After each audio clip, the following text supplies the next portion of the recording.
Nadine Dorries, thank you very much for joining us tonight at Parliament 2010. I'd like to ask you, a lot of the debate has focused on what role Twitter and social networking is going to play in the next election. But what's more interesting, I think, is the role it's going to play after the next election in the life of the next Parliament. How do you see greater connectivity for politicians changing the way the business gets done in Westminster? I'm not as convinced as some people that it is, actually. I think the people who use online sort of networking and Twitter and blogs and other things tend to be the Westminster village. They're the people who are really fascinated with it and are the regulars and the regular contributors. I don't actually see that Twitter or blogging is really going to nudge policy making or affect the way policy operates within Westminster or how politicians operate.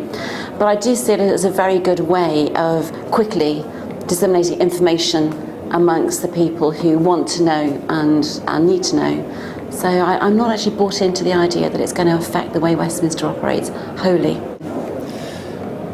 So the e-government agenda is gaining momentum and all the parties are talking about releasing more information to the public and doing more consultation through the likes of Facebook and more consultation through government websites. Yeah. Do you think that agenda is really going to give people the ability to understand more about the way Parliament makes its decisions? And is it going to help influence policy and give a better public service to people? Okay, well, I think we're entering something which I think people refer to as a post-bureaucratic age. And I think it's begun with MPs' expenses, and it's going to transfer down, cascade down through all areas where public money is spent, and that's in all government departments. It's in the BBC, it's in public service to public service, and I think people are going to want to know exactly how much is spent and what it's spent on. And it isn't going to be just in the big contracts within government, it's going to go all the way down.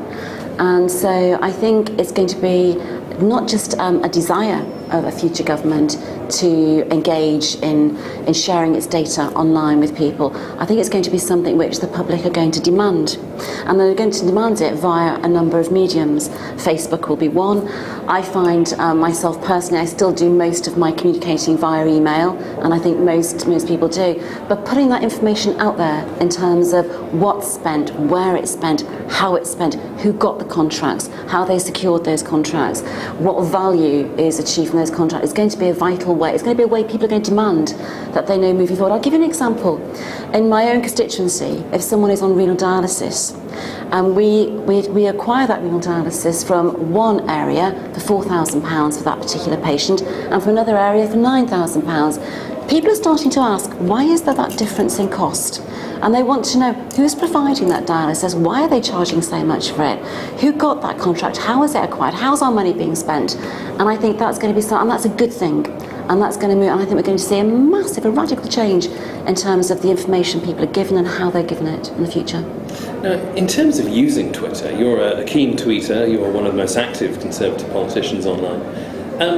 You need a pretty thick skin, don't you? People can be pretty harsh. How do you deal with that? You know, you just become absolutely immune. You become immune as a woman to begin with in politics, because, like it or not, if you look at any blog site or anywhere where female politicians are discussed, the comments are usually pretty vile. And that's not just on, that's on, on all blogs really. And so as a woman you develop in politics, you develop a thick skin anyway. And I have become absolutely totally immune to negative, because you have to be aware always that as a Conservative MP who's probably in the party that's probably about to take government, and as a female, that you're going to get a lot of criticism.